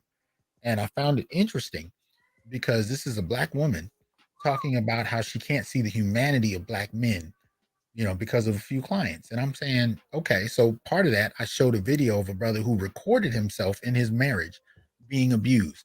And she didn't even leave out the possibility for black men who are going through these things on the other end of the spectrum. She didn't just oblivious. But it's easy to be oblivious when you live in a certain type of rhetorical or ideological bubble where everything reinforces this color purpling narrative that we've seen. So, if you have, majority in terms of the black population in college, if the majority are black women, you guys are taking in the same types of media, you're engaging in the same types of activities, your friends are the same types of friends. You know what I mean? You can reinforce this same idea in this little bubble all the way up into your 40s, 50s, and 60s. You can comfortably maintain this idea regardless of the reality because you're actually in a social bubble that reinforces it. And it's been backed by media as we've been talking about. And it's not a difficult thing to happen. It actually happens daily and it's easy. It continues to happen. But and so what happens is, right? And let's be clear, right? I'm going to counseling because I've personally been going through struggling with some stuff, right? So it's like I'm coming here hoping to get healing and to move forward and feel better in my life. So the opposite happens. I get stereotyped, I get accused, I get blamed. And this is I gotta share this story. After I come out of the counseling office, there just so happened to be a TV right in the basically waiting area in the hallway, right? And the news is on. Unbelievable. Right? Excuse my language. Guess what the news shows? A mugshot of a black male who just committed a crime. Right. You cannot make this up. So I literally and that's why I was like, this is what I gotta get this message out, right? This is why black men look, it's not crazy. You are, this is happening to you, right? Because some people might think that that didn't actually happen, right? This is black men who watching this does happen to you. Okay, I'm going to affirm you. This is real, and that's why I wanted to get this message out. This does happen. So let's look at this whole scenario. I go in expecting to be built up, to move in the direction of healing. Not only do I not get that, I get accused, and then right when I come out, I see an image of basically another brother doing a crime. Well, wait a minute. Here's the twist to that, though. In as much as she can't see that, in as much as you have all these influences that are shaping this, and the social relationships that are further cementing this worldview, she's sitting in front of a young black man with a doctorate who's taking care of a family, who's willing to do anything from teach to sweep floors to make sure his kids eat, who's also out in the street as an activist trying to improve the quality of life for his community. All of that compared to the media narratives, compared to the social bubble she's in, all of that is irrelevant. So this is why when I raised the issue of the therapist that I had, whose video I played on my show, how many everyday brothers who are, and by every day, I mean, she sees them almost every day. How many of them can be virtually, erased despite what they do, despite what they contribute on a daily basis? How many of them can become invisible simply because you don't conform to the narrative she's familiar with? Right? Because those same type of people can turn around and say, oh, I never see black men do X, Y, and Z. Right. You literally sat with one the entire session, oblivious. You're right. So I just want to add to that little component. But this is what we're dealing with. And this is what we're dealing with. So going back, if I can, to the BLM thing, let me just kind of pose this question to you now. Where does, how do you envision your activism based on everything you've seen, all the way up from, your work in BLM, work on the streets, work on the campuses, work in terms of even your recent research on hashtag blame black men. How do you see activism now? What changes have you had to make, if any, in response to all of these issues? Yeah, well, in 2017, I got out of BLM, right? Deuces. I finally saw the truth. And so I've been out since 2017 Mm-hmm. and doing this work. And now I see exactly where you started off this show. Doing this work on a global level, right? Right. Right. Right now, because and that's what's been happening. This color purpling of America, the media has been effective in having a global outreach. BLM is a global name, right? So for me, I see that the only way that we're going to be able to move the needle at some point in some way is on a global level. Yeah. Right. And then organizing. And now it's organizing on a global level. So let me give you a little bit of my blueprint. Mm-hmm. If you insist in your value through GM as a white supremacist person. It always hold. Oh man. Mm-hmm. Lou is spitting. Hey, that's 100% on facts, Lou. Yeah, brothers. That. Yeah. Yeah. Yep. You're right on Ghetto User 49. Yeah. Yeah, so to me it's organizing on a global level, and I just show you a little bit of the blueprint. Really, the article is organizing on a small level because I'm like, all right, like I just get the Bible verse. If you can be faithful over a few, then you deal with many. I'm like, all right, if I can work with people in Spain and people in the UK and South Africa on getting an article published, then next I can work with them on something bigger. Okay. And then maybe I can get maybe I can have a global media platform. Okay. With checkpoints with people in UK, Spain, South Africa, Nigeria, etc. Having and then so we got people in Spain writing, and we got people in, and then you see what I'm saying? So the blueprint is I'm just want to build literally brick by brick, piece by piece by piece. And then so that's why I like, and this is what I do with all my work. That's why when I was working with BLM, I didn't get everything done in the first year because I want to build something that will last. So even working with you, Hasan, I'm like, you know what? Let's have a strong relationship, right? Not just hey, what's up? We move on. But like, you know what?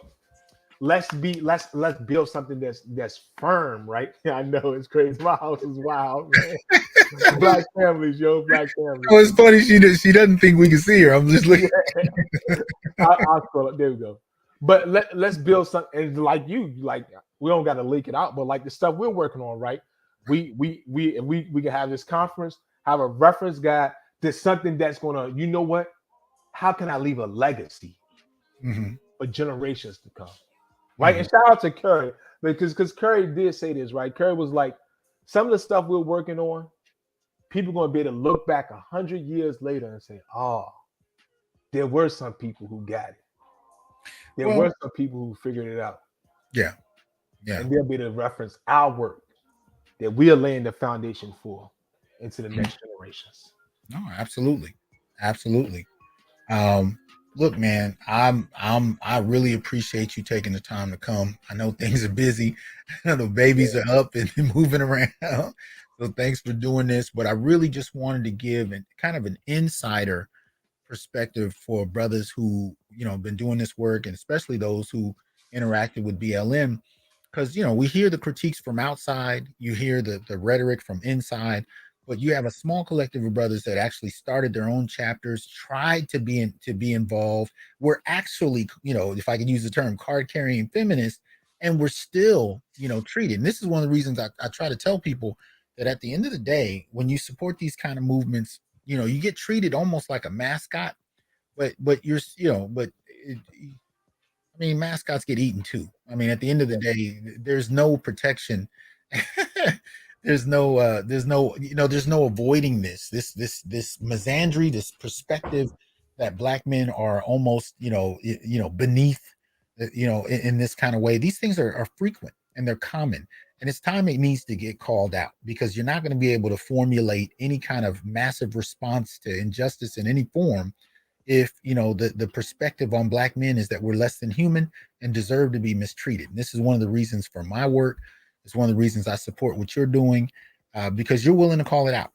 And I think it needs to be stated aloud. So can we go back to it, because I do want to show you the last part of the survey of the results of the. So you want to go back to back to the Google Drive document? Oh, okay. So wait a minute. I was thinking you were talking about the chart. Hold on. All right, here we go. Oh crap. Because the last question I just gave them like an open text, and these are all black men who responded. So go on. This one. Yeah, that was it. That was it.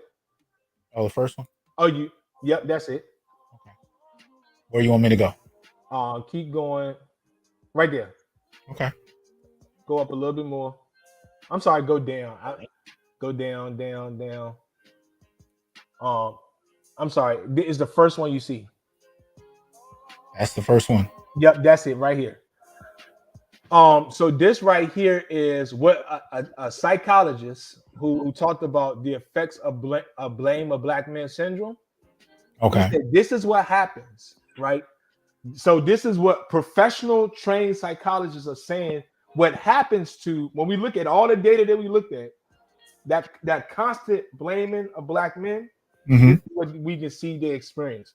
Some people have ruined lives, like if somebody was falsely accused, for example. Like we always see, how many times you scroll down on Facebook, oh, this black man was falsely accused, DNA came out, and especially if they've been exonerated out of prison and they've served a couple of decades or something. Actually, let me oh my gosh, let me hit y'all with this stat. This stat blew my mind. So when they started doing DNA testing and they started keeping track of the number of people who were falsely accused. Okay. Like this joint about to blow your mind. They said that 50% of all falsely accused cases in the databases that they did were black people. Okay. Yeah. Let that sink in. Yeah. Of all cases, 50%. Mm. And guess what? I found another article. I can't 100% confirm this, but guess what they said? 90% of that 50% was guess who? Black men. Mm-hmm. Let this sink in. Close to 50% of all cases where they look back on people who were falsely accused were black men. Mm-hmm. Mm-hmm. So I'm talking about all cases. So every Asians, Hispanic, Indian, every ethnicity, every race, all of them. 50%. Yeah. Isn't that mind blowing? It's ridiculous, but that's where we are. And so this leads to ruined lives, social alienation. Look at this. Very high levels of mental illnesses, depression, anxiety, PTSD. Mm-hmm. And this is the one, and I hope this is helpful to black men who's watching this. Some studies indicate that the psychological damage is similar to that seen in torture survivors. Yes. Yeah. And I wanted to give this because think about this. Just imagine a brother who said, I'm tired of you blaming. I'm tired of you blaming you. I feel like you're torturing me. Mm-hmm. That would be easily dismissed. Right. But in reality, trained professional psychologists have discovered that men who are constantly blamed have similar symptoms to those who have been tortured. Mm-hmm. Yeah. And like you're saying, this isn't just our opinion. This isn't just how we feel. This is trained, they actual studies and research. They found out that it's similar to torture survivors. Mm-hmm. That's why I was like, I gotta sound the alarm, and So let's look at some of the comments that black men have made about this constant blaming. Is that below here? Yep. Okay. One black man said, "The greatest disappointment is how surprised I don't feel." That's right. That's crazy, right? Oh my goodness. I go to the next comment. He said, I don't feel. Let me see. Can you It see makes that? me feel like the world is stacked against me, has made up its mind about me and people like me. Mhm. How many times are we doing nothing but minding our business? Mhm. And someone does something horrible to us, and people blame us for what happened. Right. We just minding our business. Right. Right. Shots just catching strays. Just, oh, black man did this. Mhm. Black man did that. Hold on, is that D. William Smith? Yeah. Shout out to Dr. Smith. How you Dr. doing? Smith, what's up, man? I appreciate your work, man. Racial battle fatigue. That's right. Y'all check out Dr. William Smith, Racial Battle Yeah. Fatigue. If you're not familiar, brother's fire. It Absolute fire. is. I just actually I quoted some of his work in that Black Male Studies special issue we got coming out. So y'all be on the lookout for that. Mm. And then go to the next one. He said, "There's an ingrained culture of this." Some of these men were spitting, weren't they? Yeah, absolutely. He said, "There's an ingrained culture of disrespect of us in the USA, and sadly, many of us and our families back into that culture." Absolutely. Absolutely. I keep going. This joint hit me, bro. Reading these comments was heavy for me. Mm. He said, "Upsetting and hopeless some days." Yeah. And that makes sense if he's feeling the same symptoms as someone who's been tortured. Absolutely. Absolutely. Feels like we are endangered people on the brink of extinction. And this is one of the reasons I want brothers to actually start to see each other as a resource and assist one another. And everything from coming up with a black male political agenda and adding to it, but also in terms of daily support. Call your brothers and see how they are. Like, we have really got to start advocating for each other on a whole nother level. Because at the end of the day, as these quotes are letting us know and confirming, nobody else is doing it. Nobody's calling you to see if you're good. I mean, I've known brothers who died in their apartments and they laid there for weeks before anybody even bothered to find out about them. And this is the kind of thing that, from that to, our political standing, to our social standing, these are the things that I'm trying to get us to think about and start doing something about, even if it's simply, "Hey man, you good." You know what I mean? Even if that's all it is, we've got to actually learn to support each other on a whole nother level, because we're finding that is not at all an assumption we can make. And I think the other thing is, like, and I you know what, fellas, I just open up. There were times where I didn't even understand myself. Right. It wasn't until I really, and that's the crazy part, right? I mean, I can't really be upset with some dudes because I did it. Like, I was the one who was like, "Let's take care of the women. Let's take care of the queer folks. Let's do it." And I'm not saying let's not do that, but I'm saying, black men, I want to give you the permission. You can focus on yourself. I want to give you permission to take care of yourself. That's guess what? You're worth it. Go ahead. No, that was the lecture I gave in San Diego last week. One of the things I argued, because here I've been talking about what I call men's relationship emotional labor. And basically it accounts for the kind of emotional labor men give, either in intimate relationships, all the way to policy, the kind of things that we do to support others. And I actually had to say, there's a point where black men actually have to give themselves emotional labor. Yep. Even you to yourself. We're at that point, because the framework where you sacrifice for others, be it a loved one, a wife, whatever, that system, that cultural system where you have that kind of family setup, only works when you have others reciprocating that The type same of thing. support. But Not when when they you're in a murder you. system where nobody's reciprocating and black men have been depicted and framed as less than human, at some point you have to provide it to each other and to yourself because no one else is looking to do it. You become a resource, you become a tool at best for far too many, or a boogeyman and a monster for others. But the needed support that we have to have as human beings, we might just have to learn how to extend that to ourselves. And that's one of the reasons I had to give that lecture. And the thing, unfortunately, the part that we have to fight for it. Yes. So if anybody follow me on Facebook, I actually just left my job. I was just like, it was just enough. But the reason why I left my job was because I know my worth. And my former job did not recognize my value and my worth. But get this though, somebody actually responded to me and said this: you need to be a real man and work and take care of your family. Okay. And I'm like, really? Look, this is a system, and this is the lies of the enemy.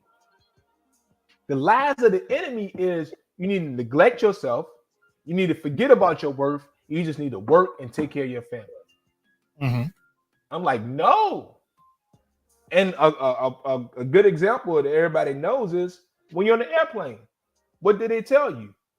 Put the mask on yourself first. So then you can save the other person. And this is what I'm gonna tell the brothers: look, if you are broken down, beaten up, and you pretty much, because y'all know we have the lowest life expectancy, right? If we don't even take care of ourselves, how can we effectively take care of others? You know, I went through something similar in graduate school. You know, I had a wife who was constantly in and out of the hospital. I had a newborn son. You know, I was juggling grad school and 4 different jobs. And there was a point where I might have had to drop out. You know, it really came down to dropping out to support the family or going to school. And I'm a big advocate of, and you know, I got this from Chuck D, Public Enemy. You know, I'll come up with a plan. That's my thing. My thing is a strategy. My thing is a plan. So I mapped out a plan where, you know, over the next 2 years, you know, I'm busting my behind, but I'm doing it strategically to change my condition. And sure enough, within, I'd say, a 2-year period from that point where I had to drop out, I completed the doctorate and was able to transition into one job that could actually, you know, do the work of the 4 I was doing before. You know what I mean? But that it took strategy. So there's a couple of ways to address, you know, when you're at that point where your back's against the wall, and as you say, you need to put the mask on. You can sometimes you got to drop everything you're doing. Sometimes for survival's sake, you need to do that. Other times you might need to sit down and map out a plan. But the point is, do something. Don't let the world don't let the world decide for you what needs to happen. Strategize it, or, you know, do what you need to do to survive so you can be there for others.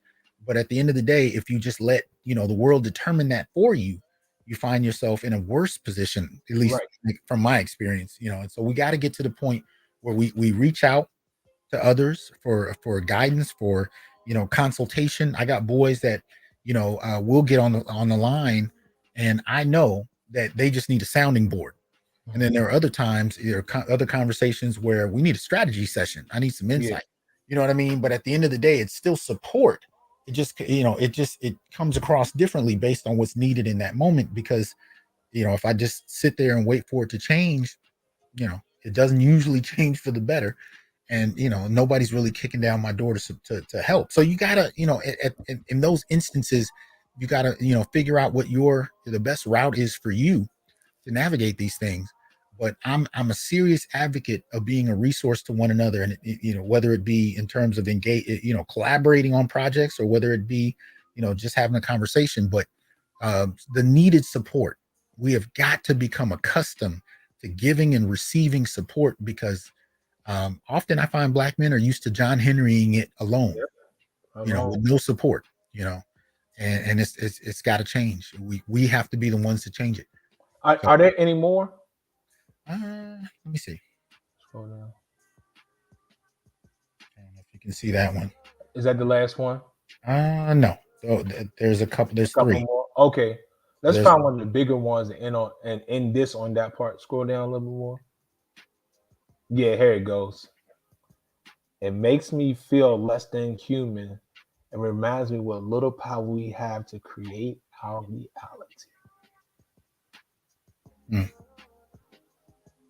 Wow.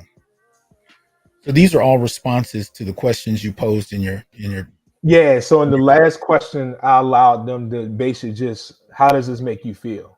right. And that's all. That's what they said. Yeah. Any final thoughts for the audience? Yeah, you want to? Yep. For me, I want to say a couple of things. One, when I was looking at the mental health component of this, Black men deal with, well, the research was on men in general, right? Mhm. But because there's this ongoing narrative that men shut down, Mhm. and what the psychologist said is that it's not that men shut down, it's just that we process things differently. Okay. And that joint just, it was so freeing to me. And he said that some men actually do open up, but some men have to be active in their processing of what's going on. Mm-hmm. Mm-hmm. So, for example, some men, hey, maybe going to the gym, yeah, is how they deal with this, right? Right. Or maybe going dancing, or like whatever. So the thing is, right, I just want to encourage you. So one thing I want to say, I want to encourage you, Black brothers, whatever way that you process Mm-hmm. this Mm-hmm. emotionally, Mm-hmm. this mentally, whatever you feel comfortable in doing that. There is no one particular way, right? The image we have is the person sitting on the sofa, laying back, talking to the therapist, right? That's not the only way. That may be good for some brothers, right? But if you like, for me, sometimes I need to go ball, Mm-hmm. or if you like, if you got to work out. So I just want to give you permission and also encourage you to find out what works best for you. Yeah. And don't listen to all this other stuff out here. See, that's the other thing, right? When with the blame and the trick of the enemy, they would say that it's wrong for you to have that emotional response. Right. And what it is no, it's not wrong.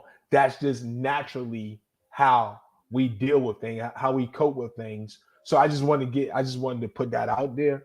And then the last thing I actually will close with is just to echo something you said. Brothers, we need community. Mm-hmm. And one of the projects that I don't have to let this out now, but one of the projects that Hasan and I are working on is building up safe spaces. Because one thing I've learned from a lot of both my personal life and men who've eventually opened up to me is not that men are unwilling to share. What has happened is men have shared, they got shut down. Men have shared, they got mistreated. Men have shared. So then what now it's become, I need to protect myself. Sure. Absolutely. Because if I open up, then the past 20 times that I opened up, this is the way I was treated. Right. So we like that reference got in the thing, and I'm talking about the conference that we talking about offline. Hopefully that can lead to some safe spaces. But brothers, I would encourage you to find some safe spaces where you're not going to be blamed, attacked. You're not going to be attacked. Well, and let me add this too. This is key when it comes to building certain relationships. Be mindful of people that weaponize your mistakes for themselves and use them against you. And we tend to see that in intimate relationships a lot, where you know, as you said, you got Black men that are trying to share, trying to be open, and at the first moment of vulnerability, you got somebody in your space that's going to take every mistake you made and weaponize it against you as a way of either dominating you, exploiting you, doing whatever. Those kind of things we need to be mindful of. Who we allow, who we trust enough to share that. People have to earn that. They gotta People have to earn it. demonstrate that they are worthy of that, because those, I'm telling you, man, you get somebody that weaponizes your mistakes against you at the wrong moment. You talking about people who, I mean, I can't tell you how many brothers in the last few years have reached out to me about suicide. Yeah. And when you really get to the core of it, a lot of the time, they've gone through some pain, and when they reached out for support, they either didn't find any, or they had people who were using their weaknesses or mistakes against them at the most vulnerable moment. And that is, for some people, it can be a death sentence unless you reach out and reach for support. So, I just want to kind of put that in people's cap. Go ahead. Yeah, I mean that's it. And actually, with GC, I don't know who you are, GC, but at this point, I echo that. He said avoid black therapists because the therapists I was just telling you all about. That's Right. the seventh therapist I've seen since the issue that I've been dealing with since 2019. Right. 7. Yeah. So the only therapists I would recommend are the ones that have been vetted, that because O'Shawn Gadsden, he's actually my homie. I know him personally. I would recommend him. But I know that therapist, it gotta be, he's only in Virginia, so but unless it's somebody it can vouch for, I'll avoid them too. Well, look, man, I appreciate you coming up. I appreciate you sharing this. Thank you. Let me see. I want to make sure now tell people how they can reach you, and if they want to actually learn more about this poll you did or anything like that, what's the best way to get in contact with you? So I think for the poll, I can just share the results. Okay. We can do it. Me and you can set up another one, because that's the other thing, right? I'm outside of the academy, so I don't have the resources. But maybe me and you can do another one that's better, because I did that with SurveyMonkey, and I actually first it was my own money. I don't know if you remember, but I asked other brothers just to give me money just to even run that. So let's talk offline, so me and you can set up another one. But if you want the survey results as they are now, I can share that with you. But basically, Dr. Hood Scholar on all social media platforms, Facebook, Instagram, and Twitter. You can find me on Dr. Hood Scholar. There it is. All right. Yeah, shout out to you. I'm gonna pull you down and close out. So hold on 1 second. All right, cool, man. But shout out to Dr. Hood Scholar for that. Much appreciation. I appreciate, of course, the Onyx Report audience. Apparently, my shadow banning is acting real different. So brothers have been commenting about not being able to see any notifications about the show. So those of you who rock with me and who've been staying here, coming through as soon as you see a show come up, much appreciation to you. But this is the work we got to do, and these are the types of advocating that we have to do, particularly for Black boys and men, because again, nobody else is going to do it. So y'all know every Wednesday I play the closing of my show, the full closing, and I really do hope that you take it to heart, share it, let others see it, because at the end of the day, we're really talking about moving Black men out of stereotype to being people that we ourselves have to become better at recognizing. So at the end of the day, appreciate y'all's support. Y'all have a good one. See y'all soon. I am here to tell you, brothers, we are not criminals by birth, perennial rapists, incapable intellects, man-children, sperm donors, child support wellsprings, success objects, walking phalluses, ATM machines, lottery tickets, unintelligent henchmen, valueless assassins, pro bono mercenaries, unpaid bodyguards, interchangeable stepfathers, child discipline proxies, unpaid repairmen, workhorses, emotional tampons, or any other socially accepted dehumanizing stereotype. We are thinkers, inventors, innovators, leaders, fathers, and men. Embrace your humanity, know your worth, and extend your time, attention, and resources only to those who genuinely respect you.